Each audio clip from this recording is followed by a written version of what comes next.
Columbus to Greenville, eating up the mileage on our horses made of steel. Starting out, we got a long way to run. Welcome to episode next of Motor Mouth's podcast, the official podcast of Columbus, Georgia's Ride for Miracles. I'm Brian. I'm Ronnie. And we got a good day today planned. If you got any idea maybe where I might be. So, dude, haven't talked to you in forever. What's going on? It's been a minute. Not much. Just got through celebrating the 4th of July. Happy 250th anniversary to the great United States of America. Went to a friend's house, traveled out of town a little bit, and, barbecue and swimming and fireworks and all that stuff. How about yourself? We went down to the Freedom Fest at the National Infantry Museum. Couldn't think of a better place to spend America's birthday than on a military base, but we had Lola with us, Lorelei. And have the characters, the mascots, the costumes walking all over, and hey Lola, do you want your picture? No. Lola, do you want to have your no?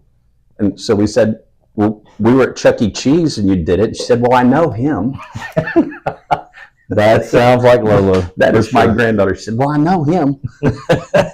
So not a stranger. I know. And there's some Lolo stories I can't tell, bless her heart. I know one in particular you're talking about. Yeah, only on a boat in Indiana. Correct. So anyway, what do we have in store today? As you can tell, we are sitting in one of the sim labs at Frank Brown Hall, CSU School of Nursing. You can look behind us and you can see the graphics on the wall. You know where we are. But most importantly, we have two CSU nursing students. We have Emily and Ren with us today. So we're going to talk a little bit about their experiences, a little bit about them, how this has gone for them, and what the future holds for them, and then these labs. So just getting started, Ren, tell us a little bit about yourself. Where you're from? Hi, so I'm Ren, and I am from Salem, Alabama. I've worked as a phlebotomist here at St. Francis in Columbus, Georgia, and I've worked on the MISCU unit, which is Med-Surg ICU. I've worked on cardiovascular ICU, and I just floated different places, ED.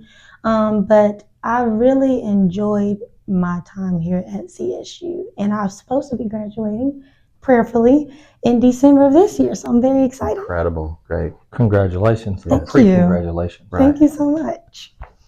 I'm Emily. I'm from Brownsburg, Indiana. I have a background. I worked as an accountant for the National Guard. I've worked within registration insurances inside hospitals, as well as being an EMT and paramedic back in Indiana. I am a mom of 3 boys. I am graduated. She is graduated. So let's stop here because this is so wild. Because she's from Indiana. I'm from Indiana. You're from Indiana. I'm from Salem, Alabama. Ren's from Salem, Alabama, and I graduated with her mother, Jan. Hi, Jan, if you're watching or listening. So when we knew that we were going to talk to you guys, that's the first thing he said. He said, I know her mom. Oh, my goodness. So, small world. He's been looking is. forward to this one. So one thing we didn't ask, IU or Purdue? I went to IU. My first degree is from IU. But are you an IU fan? It doesn't matter. That's where I mine don't went. watch college football. College, anything anyway. Yeah, I'm all about my Hoosiers. So, all right, Brownsburg, racing capital of the world for me, and IU. So anyway, I'm glad that you guys could join us here today. So, first question. Just each of you answer, as you wish. Why did you choose nursing? So personally, I chose nursing because my grandfather, he passed away in 2017 with cancer. He had bladder cancer. And in 2023, my grandmother, she passed away with lung cancer. So I was the caregiver for both of my grandparents due to my mom. They weren't able to handle certain things. But I had also obtained my CNA licensure while I was in high school. So my grandfather, he was a diabetic. So my mom is very afraid of needles. So I had to give him his insulin. I had to break up his food so he can eat it. I wiped him down, as well as my grandmother. I stayed at home with her. I gave her insured milk when she needed it, but I wanted to be able to treat someone the exact same way that I was able to treat them. And it means so much to me when a patient comes in and they're scared and I'm able to be their comfort. So that is why I chose nursing, and I would do it 1,000 times if I could. Incredible.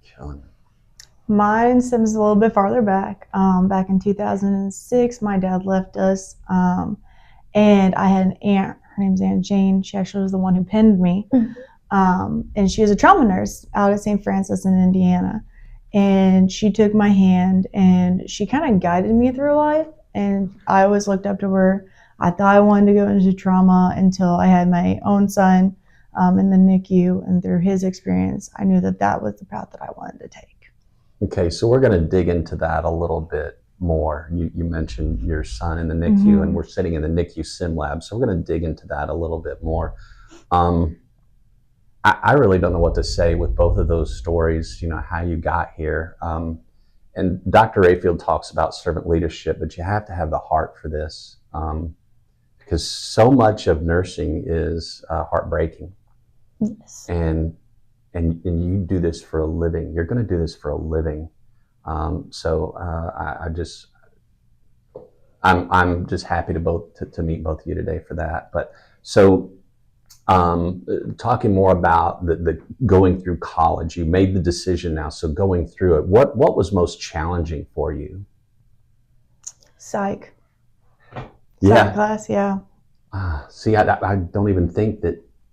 Yeah, that's part of the curriculum. Correct. I didn't know that No, either. psych is its development all its own, and you really have to look at people's mental health and how you treat them, and like the way that psych nurses have to think is a realm that I can't even grasp. Like the way that they word the questions and things, I would never answer the question like that. But it's so necessary to answer the question like that to protect the person.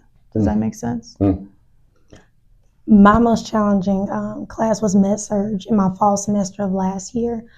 As you come into the nursing program, they try to introduce you into things. They walk you through the process of how to think, how to do certain things. So entering a new semester was very hard because the questions advance. So we're no longer in introduction type of questions. It's more so, I need you to pull things forward every semester that you go into. You have to pull it from each semester. So that was the hardest thing for me to grasp, but I can say that med surg very much so prepared me for this last semester that I came out of, because OB and Peds is very hard. It's a lot of information, but we had great instructors that really loved what they do. Every instructor here was absolutely amazing through each semester that I came through.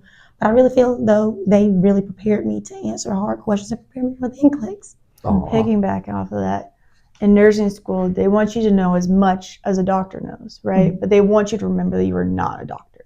So you know the process of the disease, how the disease is going to interact with certain medications, and like how to treat and like move forward. But you also have to sit there and remember that you're not a doctor and you cannot prescribe medications.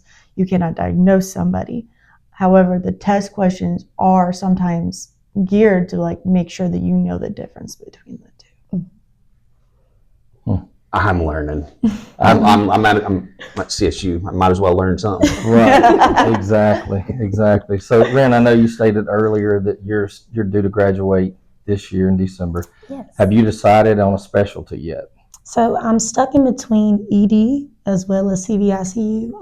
My father's mother, she had heart failure. So that is another reason that I would like to go into cardiovascular ICU, just to see those different aspects. But I also, as stated before, I used to float to different floors when I was a phlebotomist, and I spent most of my time at St. Francis in the CVICU unit. But I also spent most of my time in the ED as well. So with the ED, I love the adrenaline rush. Like, you're always doing something. And I'm that nurse. I would want to be on my feet all day. I want to move. I want to help my patient. Like, I love to move and do what needs to be done for my patient so we can have a great outcome. Sure. So I'm weaning between the two. 6'7"? Is that what you did? 6'7"? I'm from the generation before that. Do that while you're young. And you've graduated, and Yes, you sir. are currently working as a nurse, right? So I'm working as a nurse extern. I will start my nursing job on the July 20th. Okay, go into that a little deeper as far as your specialty you're going to do. Now I'm going to ask you, go all the way back. Yes. All the way. What drove you here? What drove you to your specialty? Okay, so back in 2000, I'm a military spouse, and we moved out to Washington State. Became pregnant with my second son, and I was sick the entire pregnancy. It was miserable. I didn't gain any weight. I couldn't move from the bathroom, and I was 30 weeks pregnant, and my husband's out in the field, so I have no way to even contact him, and I lose my mucus blood. And I'm trying to get a hold of his boss. I've called labor and delivery. They're like, you need to come in. But I have a son, right? And I don't know anybody. I'm out there by myself. I can't bring him into the hospital with me. So I need my husband to come home to grab my son. I was in labor for, I would say 4 or 5 hours before he came out of the field to find out that I was in labor. Drove me to the hospital that's on base. It's called Fort Lewis. They checked me. I was in fact 6 centimeters dilated with a 30-weeker. Gave me tributaline, gave me betamethasone for his lungs. Tributaline is to slow your contractions. And I was in labor for 5 days. And on my birthday, by the way.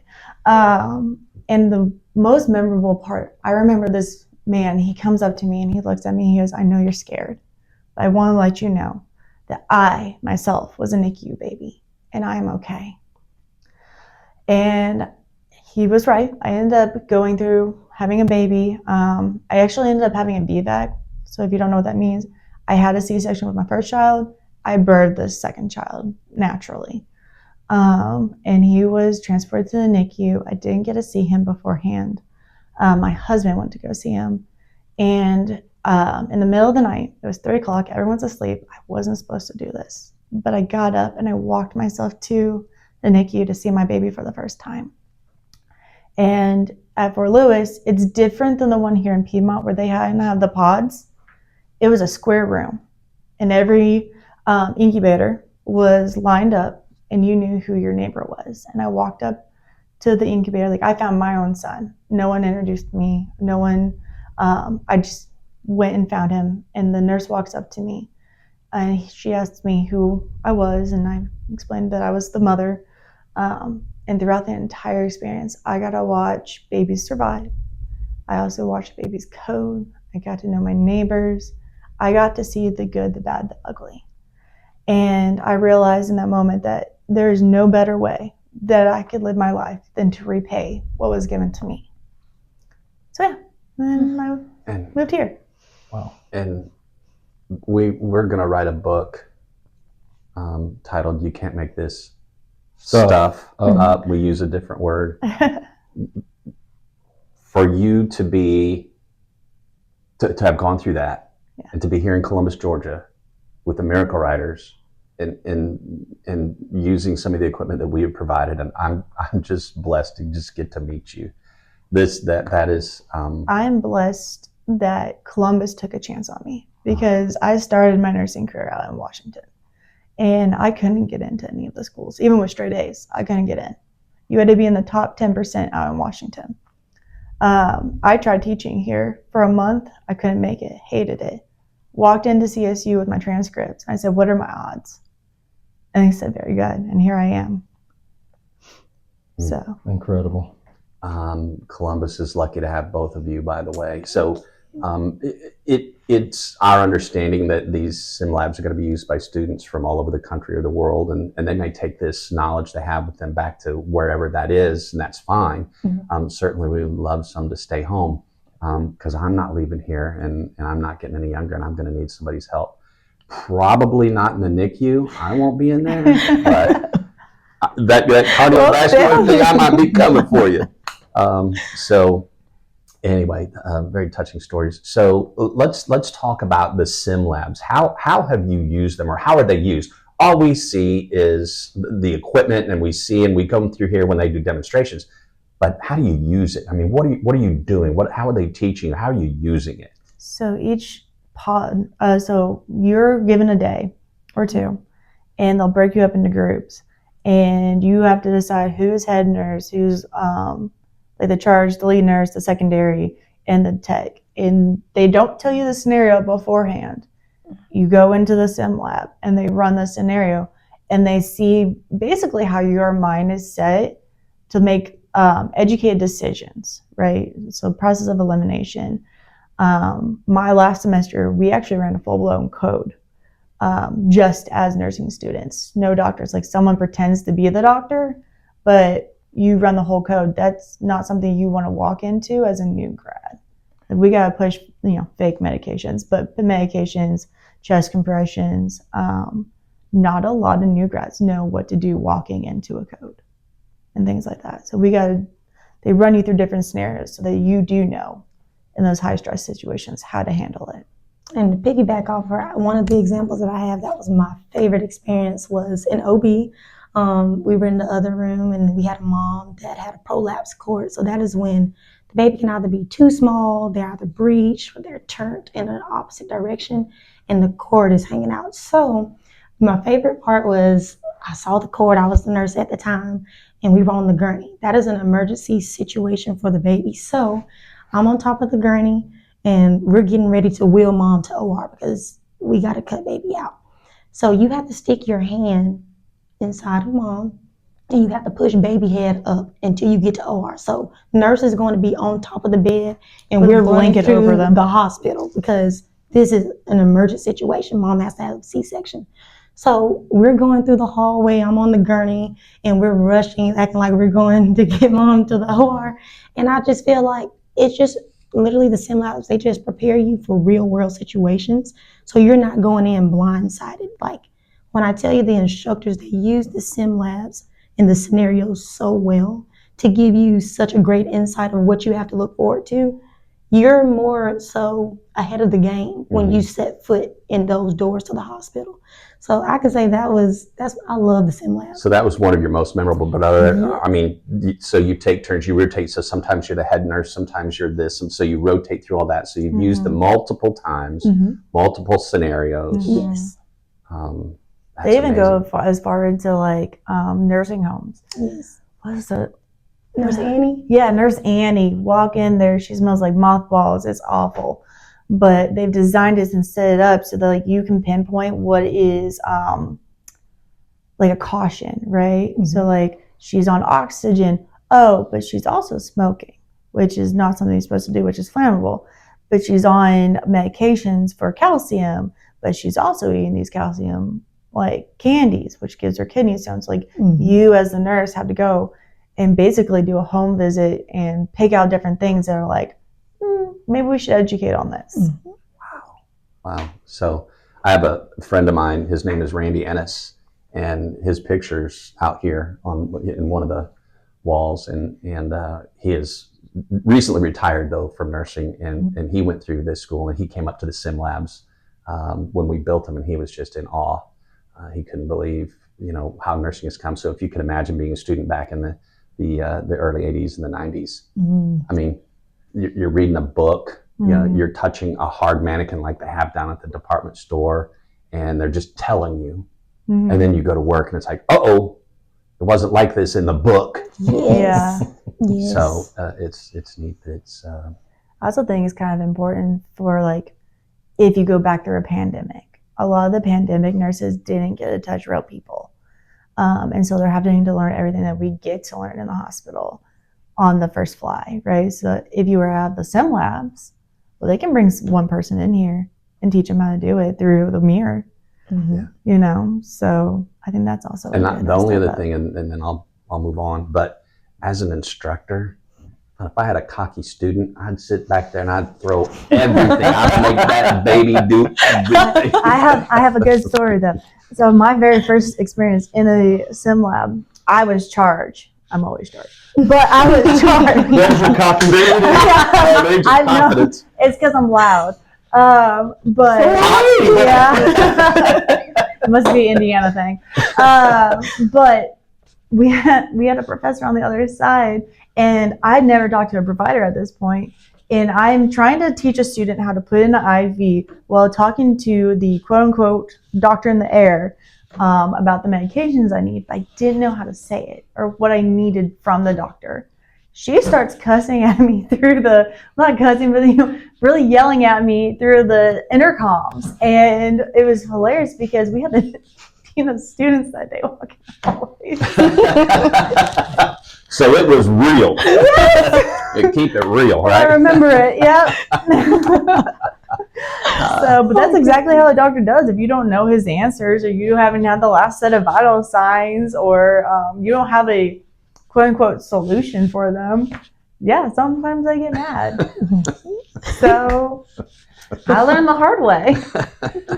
So this brings us to our next point, and I think you both have alluded to this already, but using the sim labs, how has that made you more confident to do each portion of what each sim lab offers? I think that a lot of nurses have pointed out that we're not afraid to touch people. We're not afraid to walk into a situation and at least try. But that's because we've had opportunities to run different scenarios in these sim labs. So we may not know all the answers, and we're never going to know the answers as the new grads, but we at least know that we're within the ballpark of where we're supposed to be. And it's just more comfortable, like when you walk in. So sometimes when they're talking through the intercom, I know for a lot of people it's very nerve-wracking. When you're speaking to patients, some may smile at you, some may not.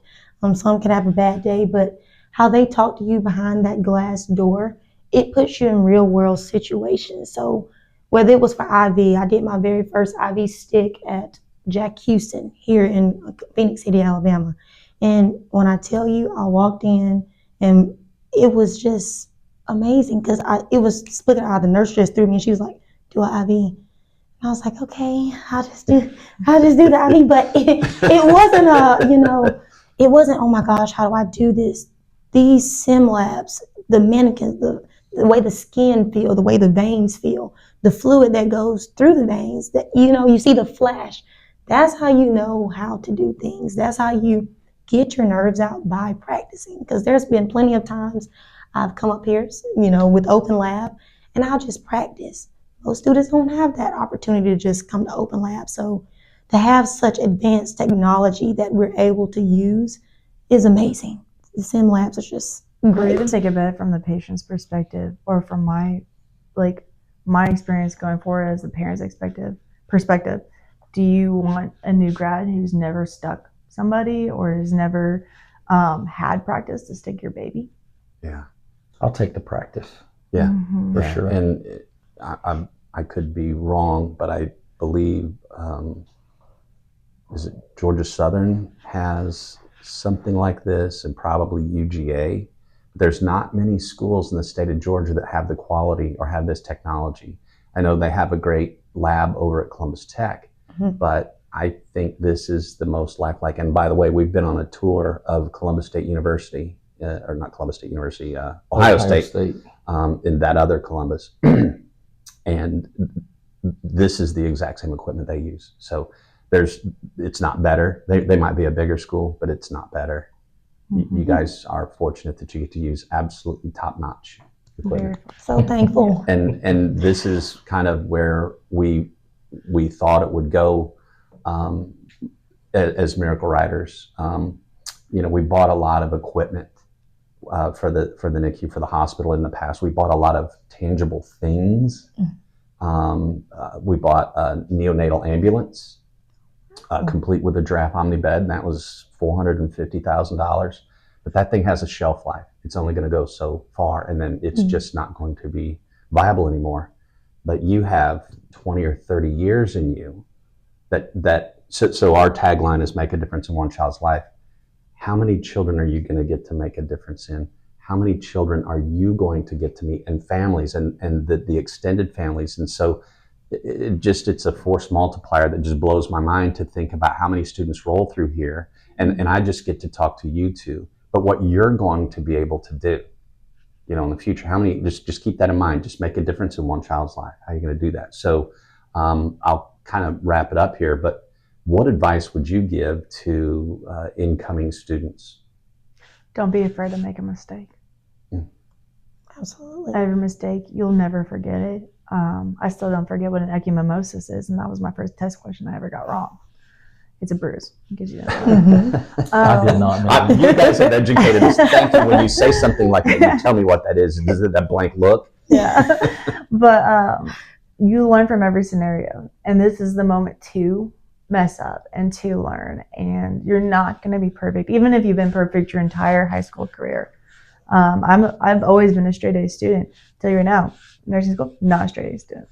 I'm not a C student, but I'm not a straight A student. You're gonna mess up, and you're gonna feel like a failure, and you're gonna doubt yourself. But that's how you learn. My advice to the student would be, this is your own race. God give us free will to create our own story. So what I always tell people, because I graduated high school in 2020, I'll just be graduating this year in 2026. So 6 years, give or take, you're supposed to graduate in 4 years. So this is your race. You can only run at your own speed. You can't look when somebody is graduating before you or after you. You take your time. Reach out to your teachers. That is why they are here. They are here to help you. They're here to guide you. They have been in your shoes before. And you have to study. Take time to study. You will not study the same as you studied before you get to nursing. You have to understand, not memorize. So I also tell people, when you pick up that pen and you're trying to write your story, never forget who the original author is, because it's so important to include God in everything that you do. Absolutely. Wow. I'm going to end it right there. Exactly. But I will say one thing, since I did graduate with her mother. Jan, you have done an incredible job raising a wonderful young lady right there. And I'm so confident with you two guys that Columbus, if you both choose to stay here or wherever your path takes you, wherever you end up will be a better place, because the two of you ladies are there doing the work that you've chose to do. Thank you so much. And it's incredible to have met both of you, and I've learned a lot today. Just want to thank you for your time. Thank you. I couldn't have said it any differently. I mean, that was exactly what I was thinking. So, gosh, can't make this stuff up. So we'll end it there. Remember to get over onto our YouTube channel, hit subscribe, like, comment, share, let all your friends know. This is one that's not to be missed. Podcast is available on all platforms. All platforms, wherever you listen to your podcast, go search for Motor Mouths. Oh, by the way, I have a gift for each of you. Thank There you you. go. There you go. Thank One. you. It's official. Yeah. You're part of Motor Mouths. I love it. Thank you so much. All right, I'm Brian. No, that's Brian. I'm Ronnie. No, that's Brian. That's Ronnie. See you next time. Good night. Helping one child